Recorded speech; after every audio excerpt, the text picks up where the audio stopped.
কৃষ্ণ এবং রাধার ছোটবেলা লীলা। রাধার জন্ম বর্ষনা গ্রামে এক সাধারণ গোপাল পরিবারে।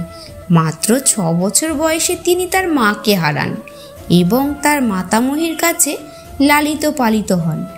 তার মা জীবিতকালীন তিনি গোকুলের মহাদেব মন্দিরে যান, যেখানে সমস্ত গোপাল ও গোপীরা শিবের পুজো করতেন।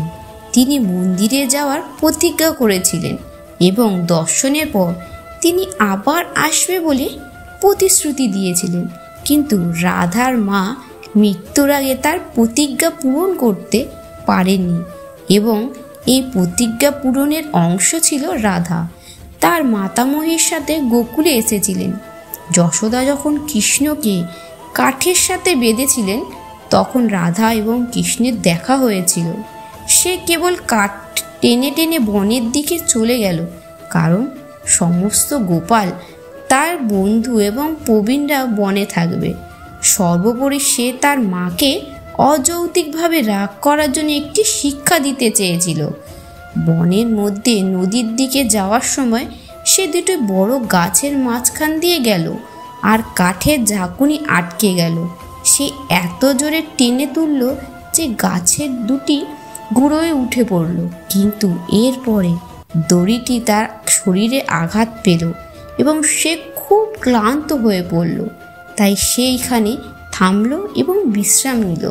সেখানে রাধা এবং কৃষ্ণের প্রথম দেখা হয়। যখন রাধার 7 বছর বয়স, কৃষ্ণের উপর চোখ রেখেছিলেন, তখন তিনি কখনোই তার চোখের আড়াল যায়নি। সেই মুহূর্ত থেকে কৃষ্ণ তার সারা জীবন তার চোখেই বাস করেছিলেন। সে শারীরিকভাবে সেখানে থাক বা না থাকুক, তার নিজের ভাষায় আমি তার মধ্যে বাস করি, সে তোমার মধ্যে বাস করে। আর এটুকুই, সে কোথায় আছে বা কার সাথে আছে বিবেচ্য নয়। সে কেবল আমার সাথেই আছে, সে অন্য কোথাও থাকতে পারে না।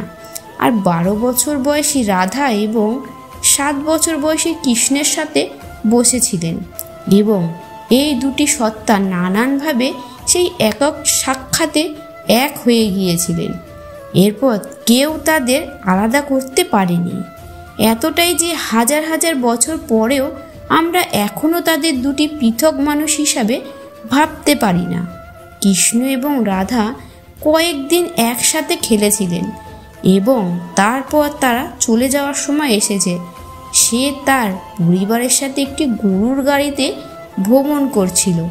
যখন তারা কৃষ্ণকে গাড়ির পিছনে দৌড়াতে দেখে এত আদরের ছেলে যাওয়ার কারণে তারা তাকে গাড়িতে তুলে নিয়ে গেল, যাতে সে গ্রামের প্রান্ত পর্যন্ত তাদের সাথে চলতে পারে।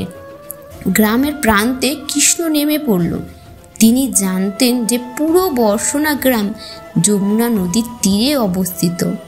বৃন্দাবনে চলে যাওয়ার সিদ্ধান্ত নিয়েছে, যেখানে এখনও জনবসতি ছিল না। কৃষ্ণ রাধাকে বলেন, আমি বৃন্দাবনে আসব। রাধাকৃষ্ণ এই সরল কথাটিকে প্রতিশ্রুতি হিসাবে নিয়েছিলেন। কয়েক মাস অপেক্ষা করেছিলেন। প্রায় 13 মাস পরে গোকুলে কিছু সমস্যার কারণে, বিশেষ করে বন্য প্রাণীরা তাদের গবাদি পশুদের আক্রমণ করছিল বলে গোকুলের লোকেরা বৃন্দাবনে চলে যাওয়ার সিদ্ধান্ত নেয়। নদীর ধারে প্রচুর তৃণভূমি সহ একটু কুমারী বন। পুরো গ্রাম, পুরুষ, মহিলা, শিশু, তাদের সমস্ত গবাদি পশু, গরুর গাড়ি এবং তাদের জিনিসপত্র সব কিছুই গুছিয়ে নিয়ে তারা বৃন্দাবনে চলে যায়। একদিন তরুণ এবং উৎসাহী ছেলে কাফিলার বৃন্দাবনের দিকে নিয়ে গিয়েছিল এবং কৃষ্ণ ছিলেন এই দলের নেতা। রাধা শুনতে পেলেই যে গোকুলে বৃন্দাবনে আসছে এবং তিনি এটিকে এভাবে ধরে নিয়েছিলেন তিনি আমাকে দেওয়া তার প্রতিশ্রুতি পূরণ করছে। তিনি বলেছিলেন যে তিনি আসবেন এবং তিনি আসছেন। রাধা ও কৃষ্ণ এই শৈশবে সাক্ষাৎ ছিল সম্পূর্ণ নতুন আধ্যাত্মিক পূর্ণ সূচনা।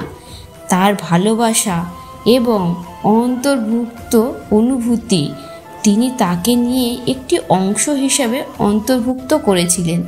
তারা বলে রাধা ছাড়া কৃষ্ণ নেই, বরং এটি বিপরীত নয়, কৃষ্ণ ছাড়াও রাধা নেই এমন নয়। রাধা ছাড়া কৃষ্ণ নেই। রাধা শব্দের অর্থ অর্থের রস, যার অর্থে প্রেম জীবনের রস, ধেয়ে অর্থ হচ্ছে দাতা। কৃষ্ণের মহিমা আনন্দিত হতে হলে তোমাকে নারীত্ব বোধ করতে হবে। এটি শারীরিকভাবে পুরুষ বা নারীত্ববোধের বিষয় নয়।